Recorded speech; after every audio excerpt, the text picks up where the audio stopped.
Hello and welcome to Maths class. In our previous class, we discussed the frequency distribution table of data. Today our topic is graphical representation of data. As compared to written statement, the graphical representation of statistical data has a more lasting effect on the mind. Of course, a graphical representation should be properly titled and labeled so as to convey maximum information on what it is about. So, graphical representation is a method to show and represent values, increases, decreases, comparisons. It helps to make predictions or show a report of how certain situation was yesterday and how it is today. And it is the visual display of data through charts and graphs. Out of various types of graphical representation, we shall discuss the bar graph and the pie chart. So, let's start. A bar graph is the simplest and the most widely used graphical representation of the numerical data with heights of rectangular bars of equal width. In a bar graph, all the bars are of same width. In fact, width of the bars does not represent anything. The heights of different bars are directly proportional to the numbers or data they represent, and same space is left between consecutive bars. Let us take an example. Here, the given data shows the number of people who like the sports, cricket, football, tennis and other games.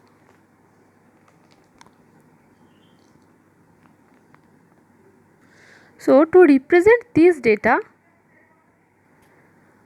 on bar graph, at first on a graph paper we have to draw two mutually perpendicular lines which intersect each other at a point O.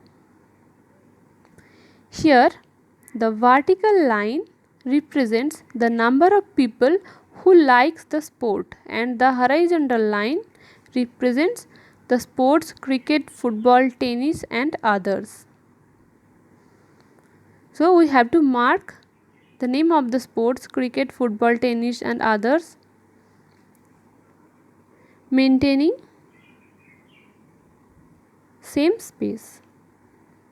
Next, we have to mark 1, 2, 3, 4 and so on up to 13, as here the greatest number is 13. So, we shall mark up to 13 on the vertical line. Next step we have to do is, as here the number of people like cricket is 10, so we shall mark a vertical line, we shall draw a vertical line up to 10 in the position of cricket. Next is football. Football is liked by 13 people, so we shall draw the bar up to 13. Next is tennis. Tennis is liked by 2 people, so we shall mark a vertical line or bar up to 2, and after that the others is 5, so we shall mark up to 5. This is called the bar graph. This is the required bar graph of the given data.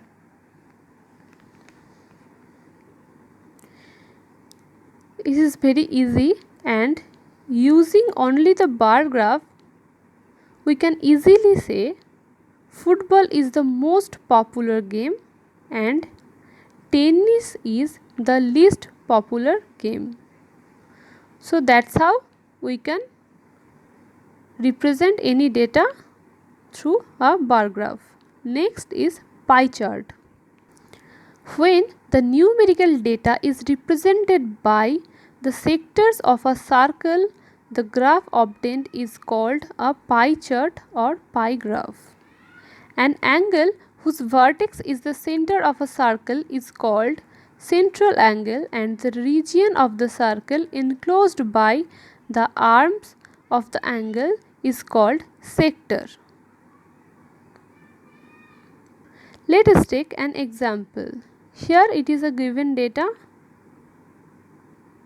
There are name of some objects like bicycle, scooter, car, bus and train, and here given their speed in kilometer per hour.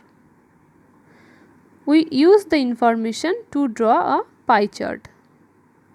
So to draw a pie chart, at first we have to construct a table like this with heading, name of object, speed in kilometer per hour and central angle.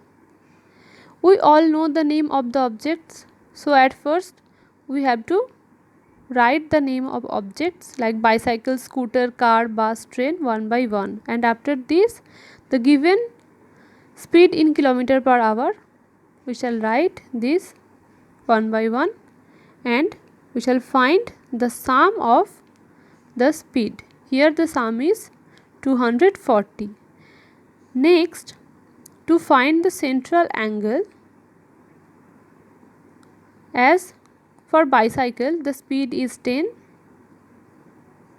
we shall write in this way 10 by 240 into 360. So why 360?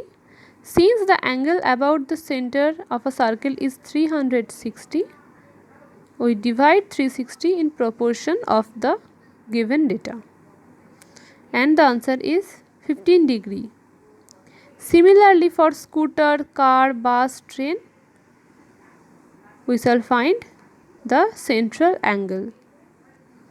Next, we draw a circle of any suitable radius, and for each central angle we draw a sector like this. In the left side you can see the picture. This is called the pie chart. So this was the graphical representation of the given data. So this is the last lecture on the chapter data handling. In our next class we shall start chapter 10, direct and inverse variations. Thank you.